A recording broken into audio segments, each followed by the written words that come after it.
नमस्कार, मी अनुपमा जवळगी आणि तुमचं माझ्या यूट्यूब चॅनलमध्ये स्वागत आहे. आज आपण लॉ ऑफ अट्रॅक्शनच्या दुसऱ्या स्टेपबद्दल बोलणार आहे. ती म्हणजे बिलीव्ह, म्हणजे विश्वास ठेवणे.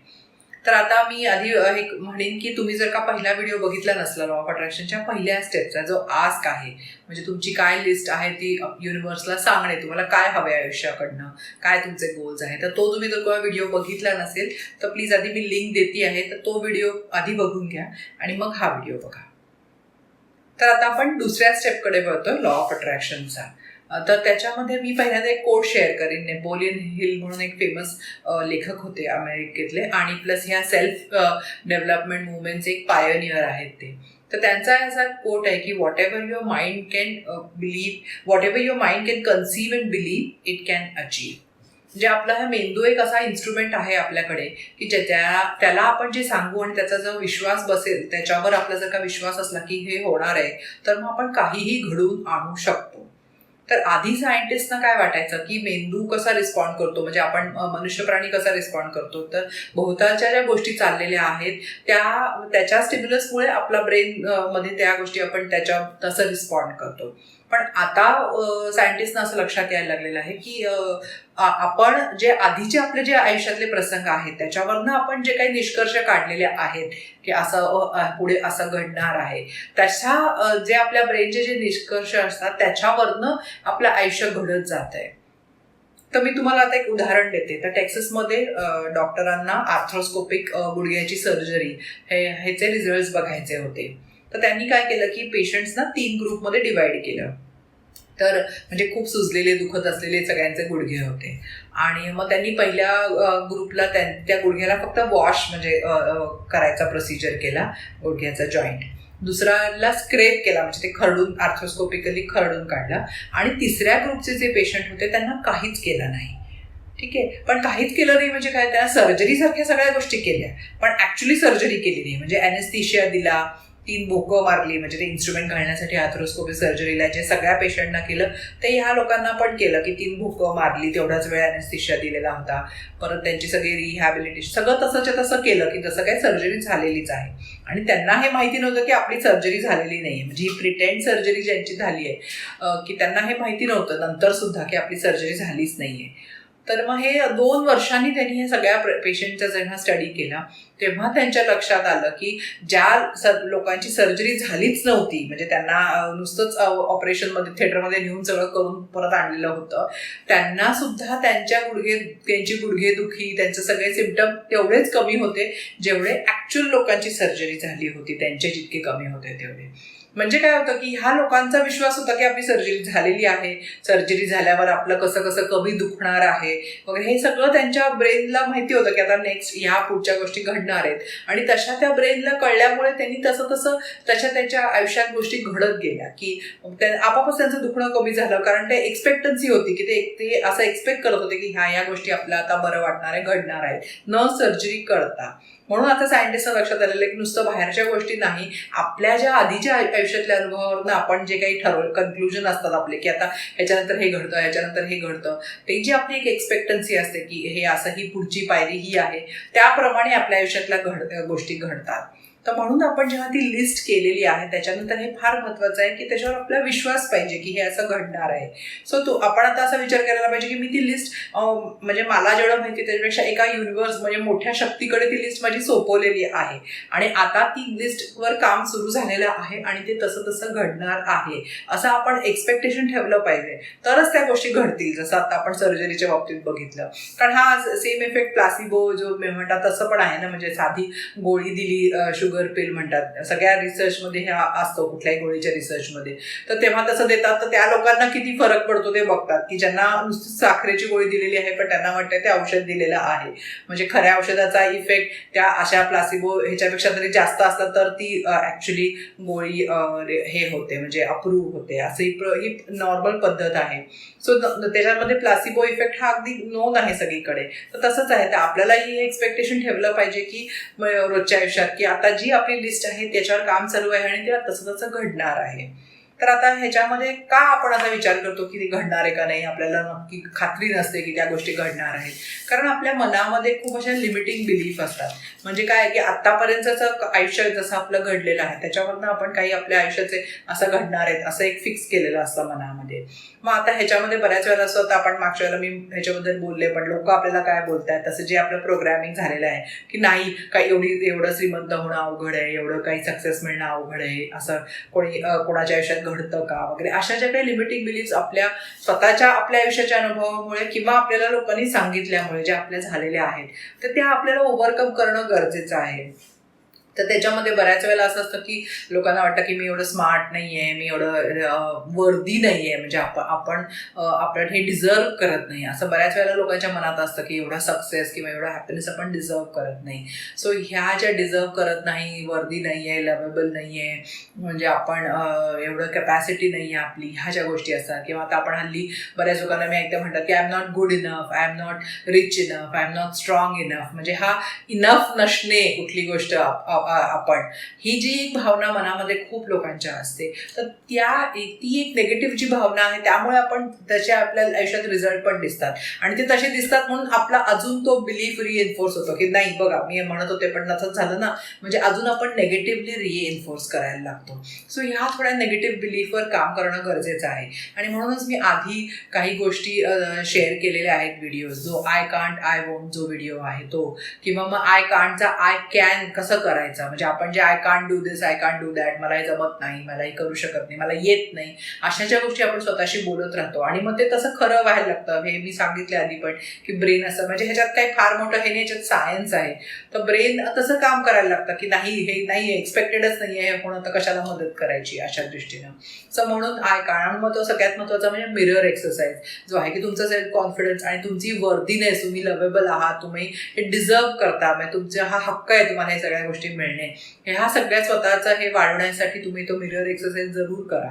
म्हणजे मग त्याच्यामुळे आपल्या बिलीफ, या सगळ्या जे लिमिटिंग बिलीफ काढायला खूप मदत होते. आणि ह्या अशा म्हणजे खूप वर्षांपासून त्या जमलेल्या असतात, त्यामुळे एका रात्रीतनं होणार नाहीत, म्हणून हा एक प्रोसेस आहे. म्हणून आम्ही सांगतो की मिरर एक्सरसाइज कंटिन्युअसली रोज करायला लागतो 40 दिवस वगैरे.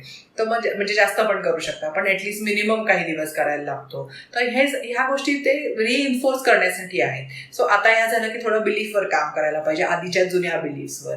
मग आता हे नंतर आपण लिस्ट केलेली आहे, आता पुढची स्टेप काय, तर पुढची स्टेप आहे की काहीतरी ऍक्शन घेणे. कारण बऱ्याच वेळेला काय होतं की लोकांना असं वाटतं की ठीक आहे मी आता लिस्ट केली आणि मी आता माझा विश्वास आहे की हे सगळं होणार आहे आणि हातावर हात धरून बरोबर बसून राहिलं तर काही होणार नाही. कारण ऍक्शन, लॉ ऑफ अट्रॅक्शनचे शेवटची 6 वर्ड्सच आहेत ऍक्शन. तर काहीतरी ऍक्शन घेणं तुम्हाला गरजेचं असतं. तर ऍक्शन म्हणजे कसं आहे की त्याच्यात दोन प्रकारच्या ऍक्शन येतात. तर पहिली असते ऑब्व्हियस ऍक्शन. म्हणजे तर आता मी तुम्हाला एक तर मी सांगते की हे मी कसा ह्याच्यावर हे विचार करते. तर आता शेतकऱ्यांनी आपल्या शेतामध्ये बियाणं घातलेलं आहे, तर एकतर आपला विश्वास कसा पाहिजे की तो शेतकरी काही रोज काढून बघत नाही ना, आज आलंय का आलंय का आलंय का, नाही तर काहीच कधी उगवणार नाही. तर मग त्याचा काय विश्वास होतो की ठीक आहे आता आज घातलंय आणि ते उगवणार आहे, म्हणजे आपणही आता आपल्या ह्याच्याने असेच बियाणं घातलेलं आहे असं समजूया आपल्या आयुष्याच्या आपल्या गोल्सचं. मग आता त्याच्यानंतर नुसतं शेतकरी बघत बसला की आता कधी उगवेल तरी काही उपयोग होणार नाही, त्याला रोज पाणी तर घालायलाच पाहिजे, खत घालायला पाहिजे वेळच्या वेळेला. मग हे जी आहे ह्याच ऍक्शन्स आहेत की आपण जसं शेतकरी खत घालतो तसं आपण आपल्या ऍक्शनने आपल्या गोल्सला, आपल्या ड्रीम्सला खत पाणी घालतोय. तर आता ऑब्व्हियस ऍक्शन काय असतं, आता तुम्हाला जॉब शोधताय तुम्ही, तर पहिली ऍक्शन असेल तुमची की तुम्ही रेझ्युमे करणार. मग दुसरं तुम्हाला जर का वजन, बऱ्याच लोकांचं गोल असं की वजन कमी करायचं किंवा काही, तर मग तुम्हाला डाएटमध्ये किंवा एक्सरसाइजमध्ये या 2 गोष्टींमध्ये काहीतरी फरक करावा लागेल. कारण तुम्ही जे आतापर्यंत करत आलाय तेच तुम्ही करत राहिला तर ह्यातनं काहीच नवीन निघणार नाहीये. सो नवीन काहीतरी वेगळं ट्राय करून बघायला लागेल. सो ती एक इन्स्पायर्ड ऍक्शन झाली, म्हणजे ऑब्व्हियस ऍक्शन झाली. अभ्यास करायचा, कुठेतरी परीक्षा पास व्हायची आहे, तर मग त्याच्यासाठी तुम्हाला काय करावं लागेल, तर तुम्हाला अभ्यास करावा लागेल. सो ही एक ऑब्व्हियस ऍक्शन आहे. आणि या ऑब्व्हियस ऍक्शन तुम्ही एक घेत राहिला तर काय होतं की ऍक्शन घेतली की आपला जो एक विश्वास असतो तो अजून दृढ व्हायला मदत होते. म्हणजे तुमचं जे बिलीफ आहे की हे होणार आहे त्या ऍक्शनमुळे आपापच ते अजून त्याला रिएन्फोर्स होतं की हा हे व्हायची शक्यता आहे, हे होणार आहे. असं एक एक ऍक्शनमुळे आपण पुढे पुढे जातो, त्याचे छोटे छोटेसे आपल्याला काहीतरी इफेक्ट दिसायला लागतात आणि मग हा बिलीफ वाढायला लागतो आपला जो त्या गोष्टी होणार आहे ह्याच्यामधल्या. तर हे ऑब्व्हियस ऍक्शन्स तर सगळ्यांनी घ्यायलाच पाहिजे. जे काही तुमच्या गोल लिस्ट मधल्या ज्या गोष्टींसाठी तुम्हाला सुरुवात करायची, म्हणजे कोणाकडनं माहिती घ्यायची, कुठला तरी कोर्स लावायचा आहे, यासारख्या गोष्टी झाल्या. मग दुसरी गोष्ट आहे की काही असतात त्या इन्स्पायर्ड ऍक्शन असतात. म्हणजे इन्स्पायर्ड ऍक्शन म्हणजे काय की आता तुम्ही लॉ ऑफ अट्रॅक्शन ऍक्टिव्हेट केलेला आहे, तुम्ही ह्या गोष्टी काय काय सांगितलेल्या आहेत की मला हव्या आहेत वगैरे, मला एक्सपिरियन्स करायचे आहेत. पण मग अशा वेळेला बऱ्याच वेळेला काय होतं की असं तुम्हाला कधीतरी एकदम असं मनात येतं की अरे नाही, खूप दिवस झाले यांच्याशी बोलले नाही, मला त्यांना फोन करायला पाहिजे. किंवा एखादा कोर्स तुम्हाला दिसतो की अरे हा कोर्स खूप दिवस झाले बघते, यावेळेला करून बघूया. मग किंवा असं तुम्हाला काहीतरी कॉन्फरन्स वगैरे असे दिसतात की नाही हे यावेळेला अटेंड करायला पाहिजे. किंवा तुमची आपापच अशी कोणाची तरी भेट घडून येते. किंवा तुम्हाला असे कधीतरी काहीतरी विसरलेले पैसे असतात ते सापडतात आणि मग त्याचा तुम्ही उपयोग काहीतरी पुस्तक घेण्यासाठी किंवा असं काहीतरी वेगळं करण्यासाठी घेऊ शकता. सो अशा काही काही गोष्टी तुमच्या आयुष्यात सुरू होतात. किंवा मी आवर ऑफ पॉवर शेअर केलेला आहे, तर त्या आवर ऑफ पॉवर मध्ये आपण 20 मिनिटाचं जे मेडिटेशन करतोय तेव्हा अशा काहीतरी आयडियाज येतात. किंवा तुम्हाला असं काहीतरी तुम्ही प्रेयर करत असाल, झोपताना येतात, स्वप्न पडतात काहीतरी, किंवा अचानक लोक भेटायला येतात, अचानक लोक फोन करतात. अशा खूप काहीतरी अशा सिंक्रोनस गोष्टी सुरू होतात आणि त्या गोष्टी तुमची एक स्टेप असते की तुम्ही ती तुम्हाला कळल्यावर तुम्ही ती स्टेप घ्यायला लागते. कारण ह्या गोष्टी तुमच्या अवेअरनेसमध्ये आधी नव्हत्या, आता तुम्ही हे ऍक्टिव्हेट केल्यावर हे ज्या गोष्टी सुरू झालेल्या आहेत त्याच्यावरनं तुम्हाला काहीतरी इन्स्पायर्ड ऍक्शन करणं गरजेचं आहे. मग तुमच्या मनात आलं की मला खूप दिवसात त्यांच्याशी बोलले नाहीये तर बोलावं, तर मग फोन करून त्यांच्याशी बोला.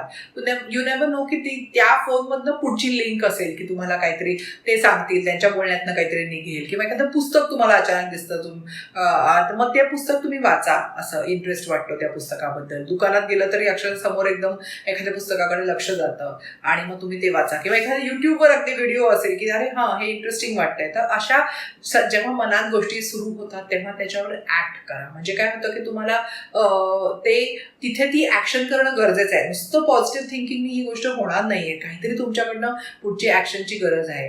आणि बेसिकली हे सगळ्या स्टेप्स तुम्हाला मी आधीच सांगितलं की जीपीएस सारखा आहे, सगळ्या स्टेप्स तुम्हाला माहिती असण्याची गरज नाहीये.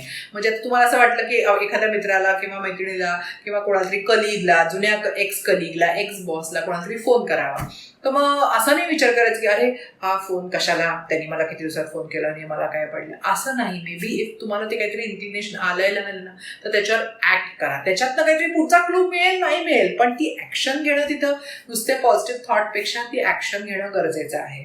सो ह्या अशा खूप छोट्या छोट्या ऍक्शन्स आणि सिंक्रोनिसिटीज तुमच्या आयुष्यात सुरू होतील, तर त्याच्यावर अगदी ऍक्शन घेणं हे मी अगदी पुन्हा सांगेन की ते त्याच्यावरनंच तुम्हाला ती मॅजिक आहे. ते इतके दिवसात न सुचलेल्या गोष्टी जेव्हा सुचतात तेव्हा त्या करून बघाव्यात. म्हणजे त्यांना फार मोठी काही रिस्क नसली तर ते नक्की करून बघा. कोणाला तरी फोन, कोणाला तरी पुस्तक, कुठला तरी कोर्स असेल, काहीतरी त्याच्याबद्दल वाचन, त्या सगळ्या गोष्टींमधनं तुमच्याकडनं एक काहीतरी सुरू करा. आणि नंतर तुम्हाला त्या स्टेप नंतर तुम्हाला दुसरी स्टेपची काहीतरी दुसरी हिंट मिळेल. म्हणजे सगळ्या गोष्टी आत्ताच कळायला पाहिजे, पुढचं सगळं कळल्याशिवाय मी पहिलं पाऊलच टाकणार नाहीये, असं काही नाहीये. Journey of 1000 step starts with the first step. तर तुम्हाला ती फर्स्ट स्टेप घ्यायची, कोणातरी फोन करायचा आहे, कोणातरी माहिती विचारायची, तिथनं सुरू करा तुमच्या गोष्टीबद्दल, तुम्हाला जे काही हवं आहे त्याच्याबद्दल. प्रत्येकाचं वेगळं आहे, सो ते तुम्हाला कळेलच की तुम्हाला कशाबद्दल हे वाटतंय. सो इन्स्पायर्ड ऍक्शन आणि ऑब्व्हियस ऍक्शन दोन्ही अत्यंत गरजेचे आहेत लॉ ऑफ अट्रॅक्शन मध्ये. कारण नुसतं ते बघून सारखं त्याच्यावर स्वप्न बघून काही होणार नाहीये. सम ऍक्शन इज डेफिनेटली निडेड. आणि तिथेच बरेच लोकांचा प्रॉब्लेम येतो की आपण काहीच केलं नाही तर युनिव्हर्स काही करू शकणार नाही. सो तुम्हाला एक स्टेप दाखवली, तुम्ही आता जीपीएस प्रमाणे तुम्हाला टर्न घ्यायला सांगितलं, तुम्हाला तो टर्न घ्यायलाच लागणार आहे. सो तसं, किंवा नाहीतर मग पुढचा दुसरा काहीतरी टर्न येईल, तुम्हाला रीराऊट व्हाल, पण कुठेतरी ते ऍक्शन्स पुढच्या येत जातील तुम्हाला. सो विश्वास ठेवायला गरजेचा आहे. बऱ्याच लोक या गोष्टीसाठी थांबतात की इतरांचा विश्वास नाहीये या गोष्टीवर की ते हे अचीव्ह करू शकतात. तर मी सांगेन की इतरांचा विश्वास, असं आपण जर का थांबत बसलो ना की सगळ्यांना या गोष्टी पटायला पाहिजे, सगळ्यांना आधीच सगळे तुमच्या मागे उभं राहायला पाहिजे, तर या गोष्टी कधीच होणार नाहीत. म्हणजे आपला सक्सेस आपण जर का इतर प्रत्येकाला कन्व्हिन्स करण्यामध्ये जर का गेलं असतो तर मग आपण जो काही सक्सेस मिळवला तो सुद्धा मिळवणं अवघड होतं, म्हणजे झालं असतं आणि होतं सुद्धा. सो तुमची जी एनर्जी आहे ती या स्टेप्स घेण्यामध्ये वापरा, दुसऱ्यांना हे सगळं पटवण्यामध्ये ती गोष्ट वापरू नका. कारण बऱ्याच वेळा दुसऱ्यांच्या पटवण्यामध्येच इतकी एनर्जी जाते आणि मग ते आपल्याला काहीतरी सांगतात, नाही हे असं काय होतं का, हे काय खरं आहे का, काही पण करून तुम्हाला वाटतंय. तर मग आपण अजून आपला जो काही बिलीफ आणलेला असतो तोही जातो. सो त्यापेक्षा असं आहे की ह्या सगळ्या जरा लोकांची खूप डिस्कस न करता करा. म्हणजे सगळ्यांना हे सांगायची खरंच गरज नसते. ज्या काही तुमच्या क्लोज लोक आहेत, जे तुम्हाला एक सपोर्ट करतात आणि जे तुम्हाला प्रोत्साहन देतात, त्यांच्याशी शेअर करायला हरकत नाहीये. पण म्हणजे तुमच्या प्रत्येक स्टेपची माहिती दुनियेला असायला पाहिजे असं काही नाहीये. सो प्लीज थोडंसं हे करा की जास्त काम आणि ऍक्शन घेण्यावर, त्याच्याबद्दल हे करण्यावर, पॉझिटिव्ह विचार करण्यामध्ये जास्त घाला, इन्स्टेड ऑफ डिस्कसिंग ते इतर सगळ्या लोकांबद्दल. कारण बरेच लोकांच्याशी डिस्कस केल्यावर आपण खूप डिस्करेज होतो असं मी बघितलेलं आहे. सो त्या एक गोष्टीची काळजी करा, कारण अजून तुमचा बिलीफ होतोय तयार. सो त्याच्या आधीच त्याला इतरांच्या बिलीफ्समुळे, कारण त्यांचे परत वेगळे बिलीफ असतात, सो ते आधीच डिस्करेज करायच्या आधी यासारख्या गोष्टींबद्दल तुम्ही आधी सुरुवातीला सांगू नका. जे पॉझिटिव्ह लोक आहेत त्यांनाच या गोष्टी शेअर करा. आणि तुम्हाला जसे जसे सक्सेस दिसायला लागतील तसे तसे तेच तुम्हाला येऊन विचारतील की तुम्ही काय वेगळं केलेलं आहे.